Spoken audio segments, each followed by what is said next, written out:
even though we had these challenges, you and I were talking about this earlier. We had health challenges with the breastfeeding and the formula, and then you're getting used to this whole new routine.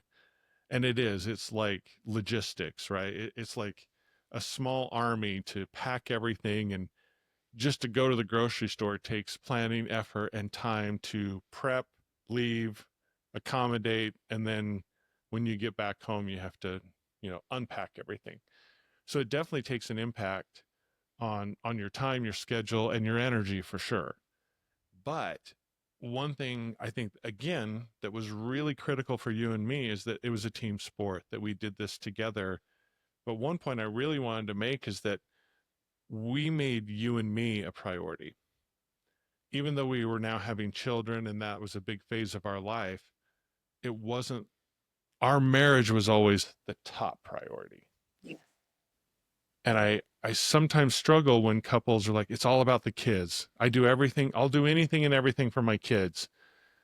I somewhat disagree, because I feel if you're going to be a good parent, and this is my opinion, but if you want to be the strongest example, the strongest source of strength, inspiration, teaching, support, whatever for your children, that means that you and your spouse have to be super strong.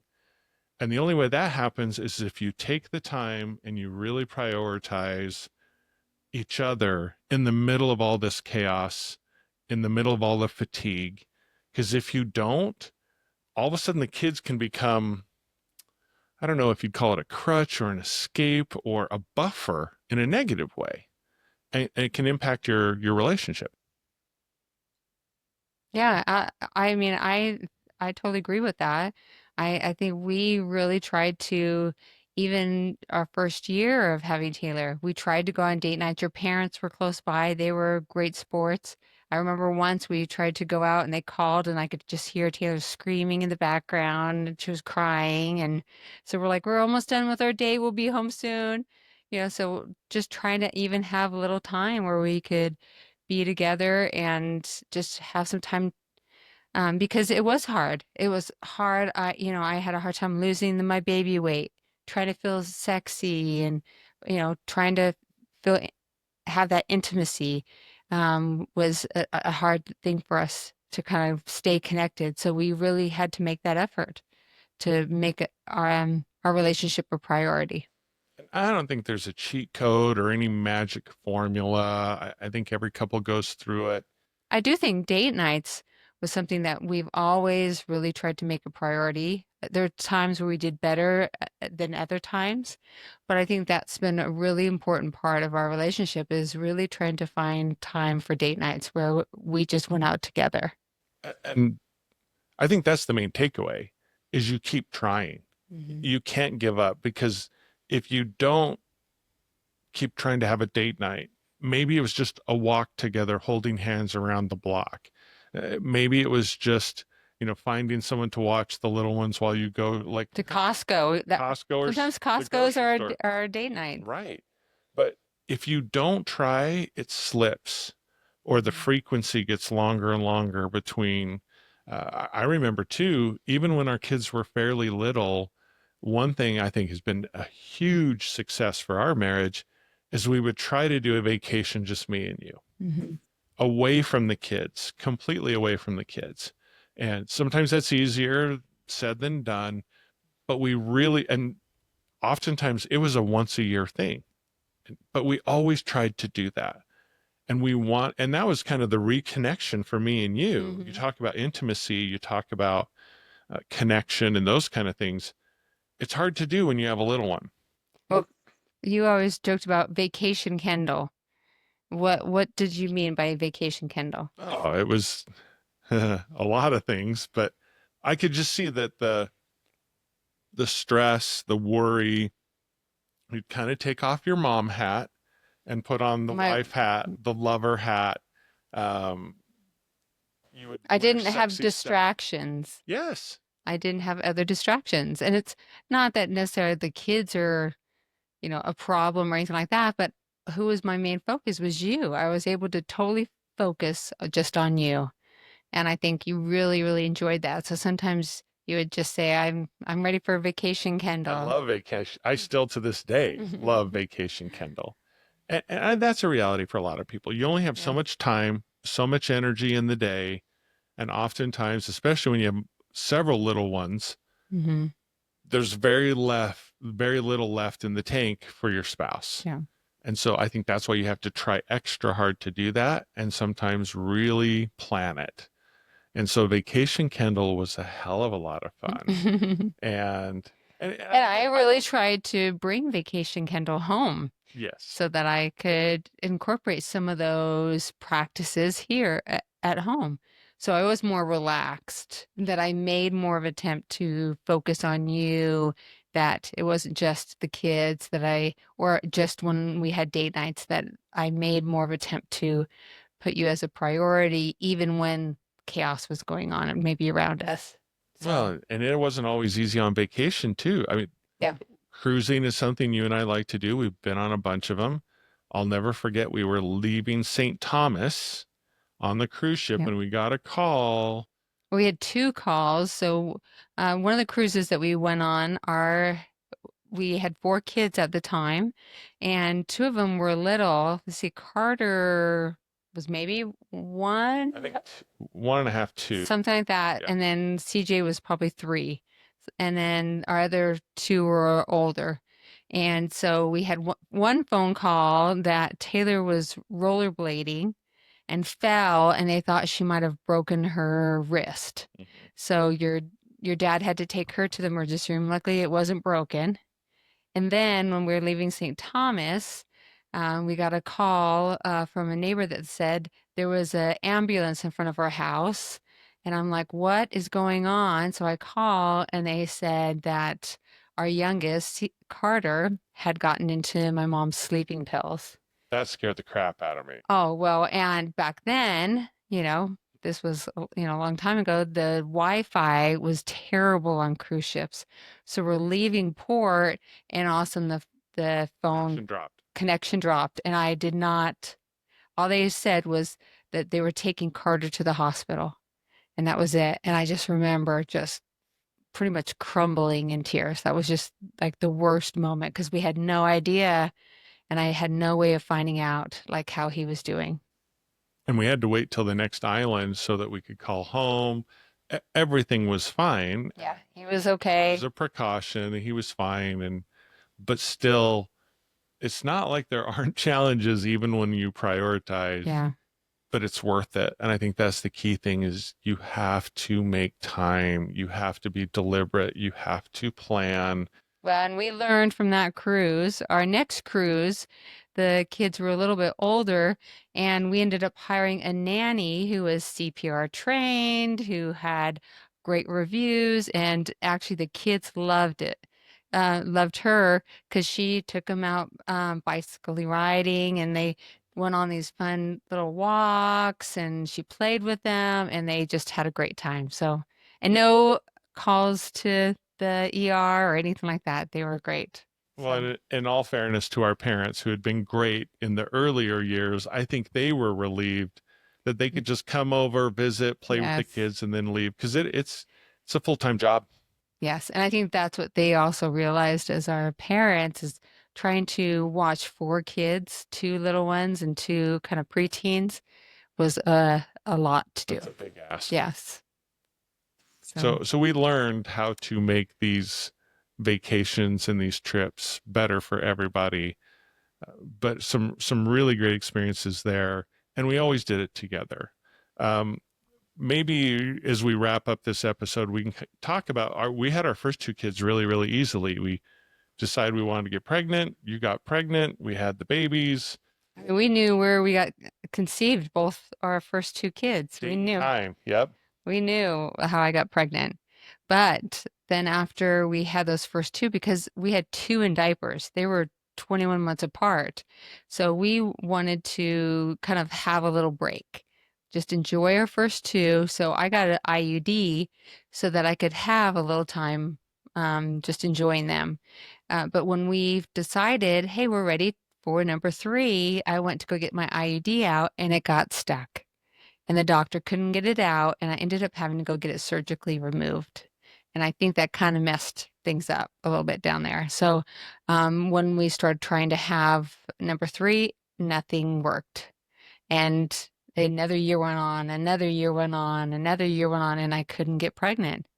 So we decided to try artificial insemination, and all of a sudden I got pregnant. This was almost 5 years after Spencer, and then I ended up having a miscarriage.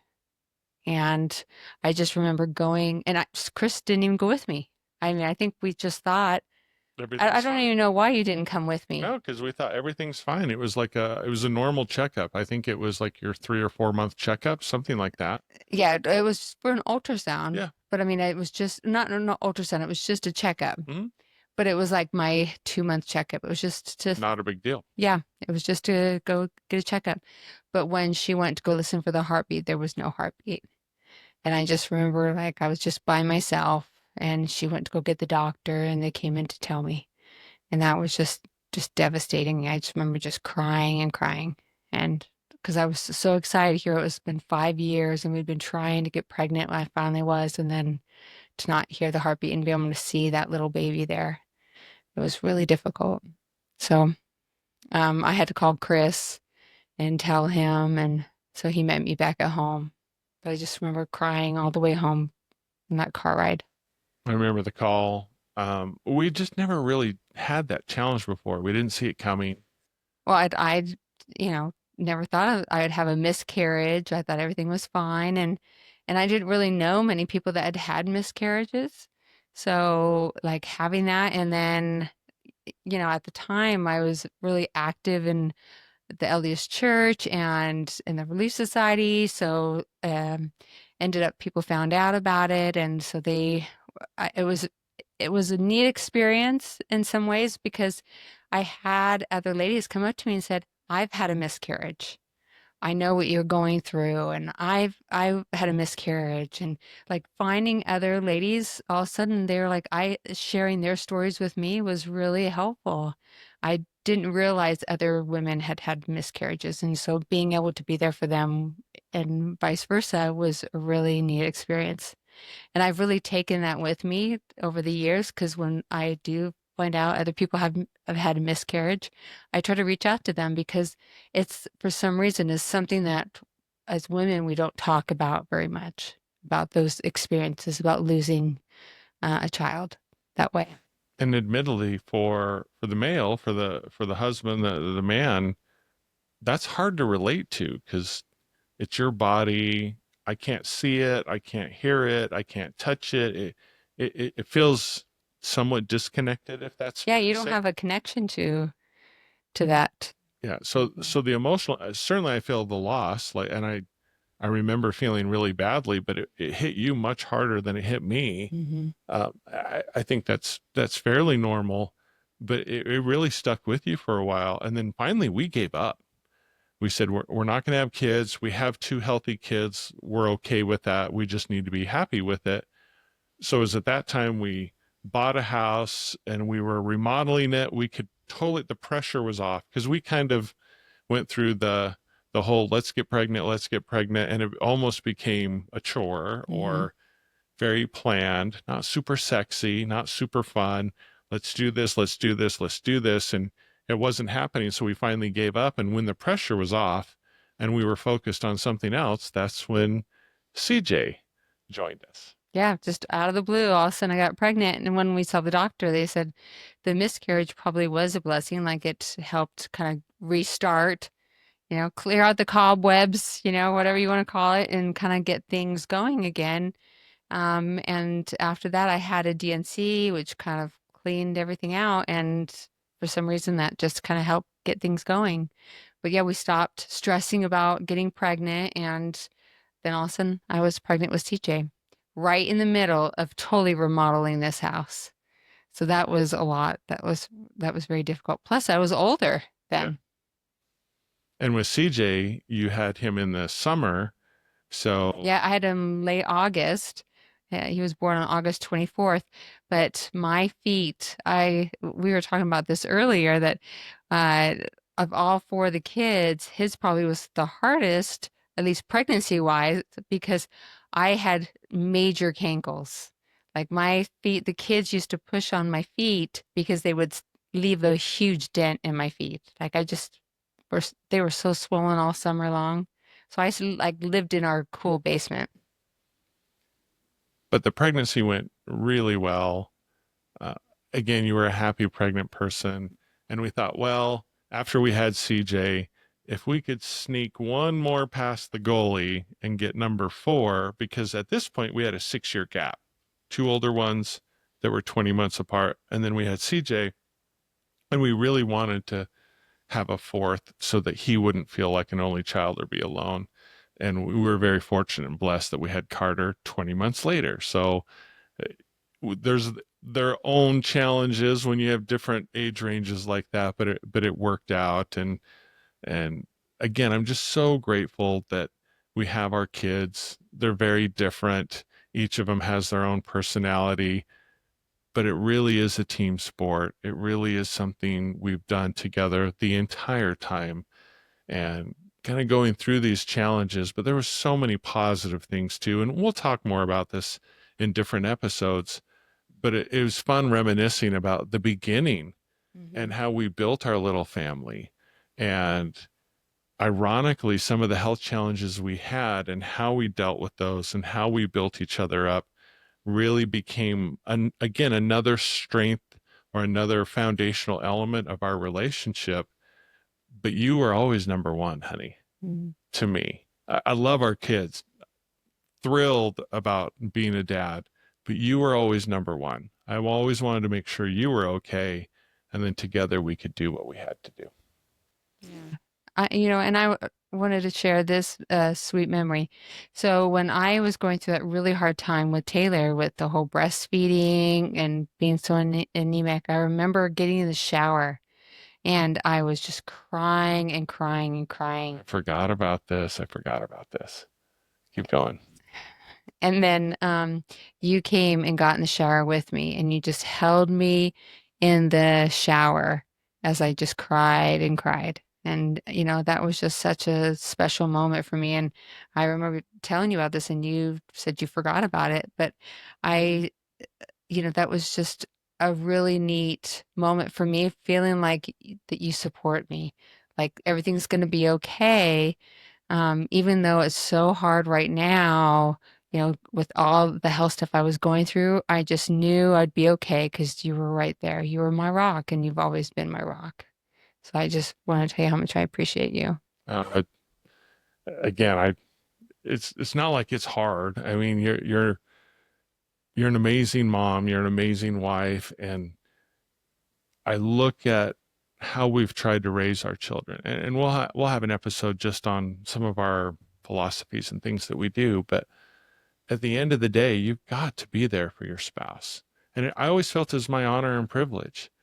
And sometimes, again, as the husband, it's hard because your body and the things that you go through near death to have these children. How can I support you when I feel like there's very little I can do? So Well, and sometimes it's just the little things. If you think about it, all you did was just get in the shower with me and hold me. That didn't cost any money. It maybe was a little of your time, but honestly, that was huge. That's something I will always remember. So sometimes for your spouse, that's really they need a hug. They just need to know, maybe the words "I love you" or "I'm here for you" or "What can I do to help?" It's I sometimes got it's this. or I got this, or there's a lot of times it's just something very simple. And I think there are times where we over complicate things where we're like, I need to take them on a big trip when really it might just be something small. Yes, the big trips are really fun and we love those, but sometimes it could just be something very simple that they're really needing at that moment. And with Taylor, you went back to work fairly quickly. If there was a benefit of her being on formula, is that I got to share in feeding her. Yeah, I was teaching at the time. So for teachers, we don't have a very long time. It was like 6 weeks. And then I had to go back to teaching to finish out the school year. And Chris was working from home. So he was able to hear a 6-week-old baby, and he got to be home with her during that time, which was, I think, a really neat bonding time that they had. Oh, it totally was. I have great memories, very sacred moments of just me and Taylor at 2 in the morning, me feeding her on that rocker glider that we Hmm. had, just so you could sleep instead of having to get up every couple hours and feed her. I would do that. And I never, I always loved that. That was my time with my daughter. So, and it was supporting you. So to me, it was a win-win. Hmm. Yeah. And even now, you being able to work from home all these years has been a really neat time to, even for our younger boys, having you around. Even though I travel a lot, I'm home a lot. Hmm. And so the kids have always had dad around a lot, which I didn't have. My dad worked a lot, long, long hours. And so we didn't see him till the end of the day. And he was usually pretty wiped out. He was tired, he worked hard, but it was always fun that I would be able to have little moments when they came home from school, you know, during the summer. I just was able to spend a lot more time with them. And I always really, I'm fortunate that my career was that way, that I could be present a lot for them. Um, so that's probably, we've covered a lot. But again, I would love to hear some of your experiences, especially early. So this episode was kind of early in parenting. Again, the main takeaways is a team sport, and then you build each other up and you make your relationship a priority. But would love to hear some of the stories that you have and share those with us and ask us questions too. Please don't feel, you know, don't hold back. Ask us any questions and we're happy to share. And we'll have many, many more. Uh, we'll do an episode on adult children because that's a whole, no one warned us about adult children, just so you know. Like I mean, we haven't even talked about teenage years, a lot to go. but also, yes, adult children is probably going to be a whole episode. So, Probably several episodes. But again, thank you everybody for tuning in and listening to the Salisburys. This is Marriage Tested. love approved. Until next time.